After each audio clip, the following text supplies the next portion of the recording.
Everything's settled down. Here we go. Spart1e versus pavel on furious heights. And here we are with pavel, the mega and the lightning gun. Man. Wow. I didn't expect this. Wow, what? Pavel got the kill. What the hell? With the last bullet, just before Spart1e could edge onto that 50, gets the red as well. This is quite ridiculous from Mento. Yeah. I don't really know too much what to say. I don't think I've seen that spot before. No, me neither. And oh man, I actually wanna follow Spart1e and see what he's doing. I mean, his plan now should be to stay on the back foot for some time, avoid damage. He could steal this, which is, well, it was dangerous. I mean, Pavel was almost there. But I would assume for him the plan is really like gather weapons and make sure he get the timing. He probably has some rough estimate of when red is gonna spawn. He needs a rail, and Pavel actually knows it, so he places there a good rocket there. Pavel now with the LG, and I think Spart1e is really in trouble. Only 8 health. Yeah. Whoa. Nice rocket in the end, but it was really like Pavel red. Spart1e very well. He knew he needed the rail. He just sticked around. Good bit of damage there, but actually the rockets are gonna destroy. I kind of like that move, I gotta say, because if you look at Pavel's situation, Pavel's guaranteed red, mega, yellow there, like successively. So by Spart1e doing all that damage there, he does actually get a safe yellow, and he does actually manage to buy a little bit of time, and he does get Pavel low enough. But then again, he wasn't. I mean, it's a sticky situation. Maybe it wasn't a great call. I don't know. It was marginal to me because he did catch Pavel. I have a feeling it's one of those moves that can be good, but not when you're already down 3 frags at the beginning of the match. Like now, it's 5 frags. Pavel can decide to, just slow down things and bring it to maybe 7 minutes before. Before Spart1e has a chance, and then just the frag difference is too high for him to win. So in a sense, I'm actually sad to see Spart1e throwing away the game like he's doing right now. I mean, he has to play like a shadow. We don't want to see Spart1e on Pavel's screen for like 2 minutes. Yeah, but he's already made such a commitment. I mean, either he just goes really aggressive or he plays this is shadow. Nice, actually. Good play there. Good damage out, but he's got to hit the execution and get the finishing blow soon in the next minute or so, or Pavel's going to get into a safe kind of territory as far as stack is concerned. Yeah. But it's nice because it somehow reset things. So I'm going to switch to Spart1e. We can see that the stack is sort of the same, but the players have all the weapons. So it's kind of an even start with just the difference that Pavel has 7 drugs. Yeah. And there is Spart1e going to try and catch Pavel as he dives onto the rail. He does take it, but Pavel's the one that's doing all the damage at the moment. And Spart1e's going to get 25. He's got that positioning on the mega and does get himself through that doorway. But Pavel has done so much damage. Spart1e's unable to dent the armor of Pavel at the moment. And Pavel rocket jump up with that steal on the yellow. Constant pressure. Spart1e 10 points of the only thing he can do is jump for the mega, but he's in so much trouble. Oh my goodness! What the hell? He manages to hit the rail. 1 point of health remaining, gets the mega, and of course the red does go to Pavel, but whoa, okay. So how do you do 9 HP damage with LG, which does 7? Didn't he have like 11 health or something? Or was it 10 health? It was 10 health. So he did 9 damage? That's really strange. I have no idea.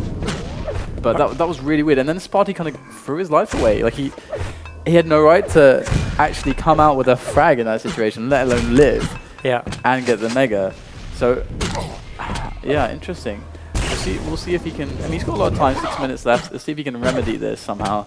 As Pavel is kind of just getting control on block right now, but this is bad for Spart1e. Yeah, I mean, he should have known that Pavel could have been there. Pavel was definitely got the red, and he just entered the room, and just dropping down like that, it's really like giving away.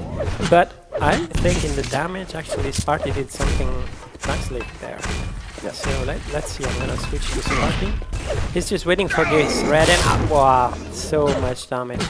And actually Pavel now goes for the mega, which is probably the good choice for him given the stack he had. and I'm really worried for Spart1e now, because even this is a fight he doesn't want to do, but look at the damage that Spart1e is doing, and actually he makes it work. Yeah, crazy stuff. Yeah, and there he goes. Spart1e gonna rush his way over to that mega side, but of course it's not gonna spawn for a while. Red is what it's all about, and he does spot Pavel. That's really, really lovely for him to see, because now he knows that red would be safe to take. So Spart1e's going to be in a great position to try to pressure for this mega. This is so important, this mega and this yellow. And Pavel's not there to challenge. Pavel's going to just hold his hands up and say, okay, Spart1e, you can take everything you want. I'm just not going to die. But look at that. Pavel has no idea that Spart1e was coming from that angle. And Spart1e now on the chase, but has to be careful. You can see he's not going to give up positioning for those items just yet, as he does sweep away that red there, and now makes his way back over to the yellows, trying to hunt Pavel with these rocket jumps. He does spot Pavel, misses the rail though, and the shots like that for Spart1e are very, very clutch. Yeah, but I mean the idea was very, very good. It's just unfortunate how it didn't work.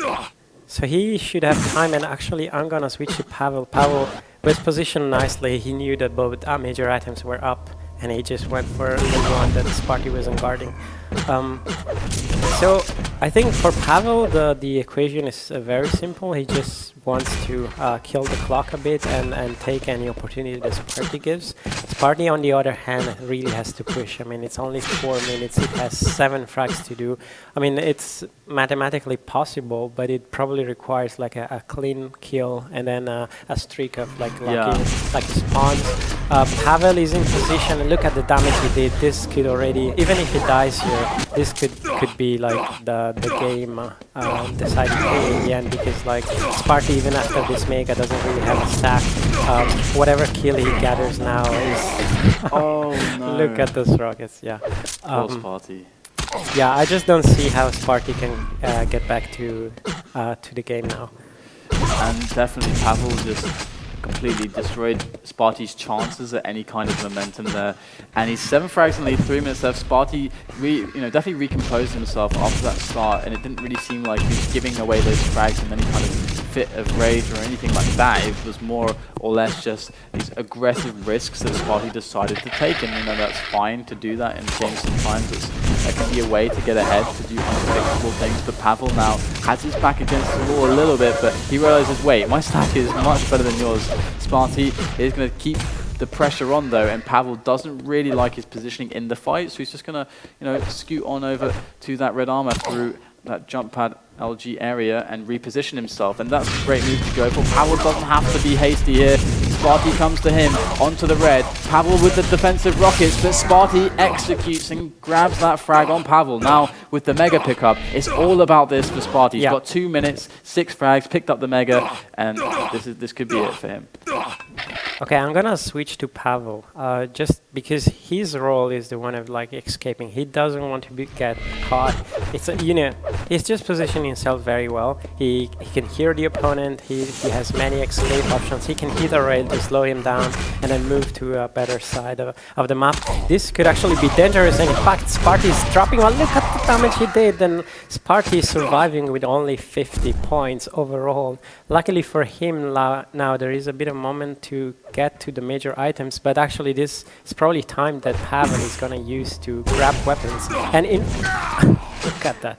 Okay, this is probably killing all the momentum that Spart1e had, and now I mean I think it was a good effort from Spart1e to try and do this kind of things, but it's just Pavel did play very well his role. Now one rail would actually kill Pavel, and it's just Spart1e not hitting, but eventually he manages to get the frag and also a bit of damage out of the spawn. So what do you think? Spart1e it's unfortunate. I mean, he ran into every time. I mean, Pavel wasn't necessarily out-executing him on most of the fights, but every time Spart1e actually started to get momentum and Pavel was in like a much worse position in the fight, Pavel actually hit like some crazy shots and hit some amazing damage and really evened things up. And so this killed the momentum, but the thing is that Spart1e did take the risks early game to put himself in this kind of position where he was forced to take these aggressive plays and up the pace like crazy instead of being able to slow the pace a lot and try to just keep it at, because that's really what you're doing when it's like a really close game. you're trying to make it as consistent as possible. Because there's a lot less variables, because you're not having to chase a bunch of frags, a bunch of different situations and decisions. And this is the kind of thing that players like Pavel can be really good at, or Kula, a lot of the Russian players. They love to slow the game down and just get this one amazing scenario and get it so that it's not really about any kind of risk. It's like they take the shot when they know that that situation is 100% a given for them on their terms. Yeah. And when Spart1e's in a spot like that, he doesn't have that luxury. So it can turn out like that. So Pavel gonna take that map, and that's gonna be Spart1e out actually, as it was best of one. Yep. That's unfortunate, but well, one of the two had to get eliminated. So yeah, and I mean Pavel's been playing lows lately. He's really good. Maybe today he's gonna beat Cypher. That'd be awesome. You could do that assuming Cypher gets to the grand finals. But we'll take a quick break, guys. When we come back, we'll have Pony versus 7 for the next match. So stay tuned and spread the word, and we'll see you after this short little break.